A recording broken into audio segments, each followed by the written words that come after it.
Israel ও হামাসের প্রায় 11 মাস ধরে চলা যুদ্ধে গাজার অর্থনীতি ধ্বংস হয়ে গেছে। অন্যান্য ক্ষেত্রের মতোই ব্যাপক ধস নেমেছে কৃষি খাতে। যুদ্ধের কারণে গেল বছরের তুলনায় গাজার কৃষি সম্পদের পরিমাণ 91% কমে গিয়েছে। শুধু গাজা নয়, যুদ্ধের প্রভাব পড়েছে ফিলিস্তিনি অধিকৃত পশ্চিম তীরেও। সেখানে বেকারত্ব বেড়েছে প্রায় 3 গুণ। আরও জানাচ্ছেন ঋতু সাহা। গত বছরের 7 অক্টোবর থেকে ইসরায়েলের ত্রিমুখী আক্রমণে দিশেহারা ফিলিস্তিনিরা। এই যুদ্ধে হাজারো মানুষের প্রাণহানির পাশাপাশি ব্যাপক ক্ষয়ক্ষতি হয়েছে প্রতিটি ক্ষেত্রেই।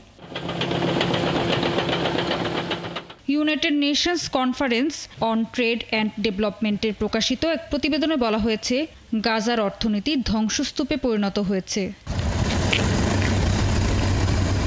এদিকে আংটাডের deputy secretary general Pedro Manuel Moreno বলেছেন, ফিলিস্তিনের অর্থনীতির দ্রুত পতন হচ্ছে।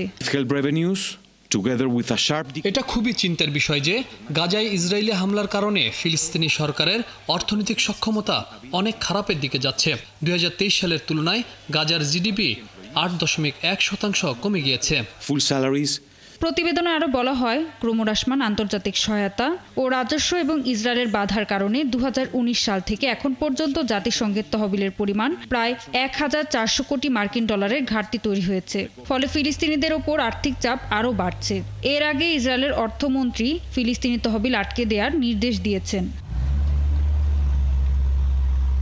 এছাড়া ইসরায়েলি বাহিনীর হাতে নিহত সশস্ত্র ও বেসামরিকদের পরিবারকে পিএর পক্ষ থেকে দেয়া শহীদি ভাতা থেকেও অর্থ কেটে রাখছে ইসরায়েল।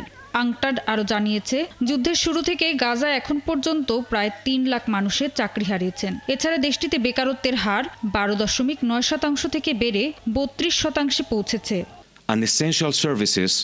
2024 সালের শুরুর দিকে গাজার 2/3 মানুষ তাদের চাকরি হারিয়েছেন। এছাড়া পশ্চিম তীরে অনেক মানুষ নতুন করে বেকার হয়ে গেছেন। এদিকে অধিকৃত পশ্চিম তীরে ফিলিস্তিনি কর্তৃপক্ষ অত্যধিক চাপের কারণে ঠিকমতো কাজ করতে পারছে না। ফলে সেখানকার পরিস্থিতি আরও কঠিন হয়ে পড়েছে। ঋতু সাহা, 71।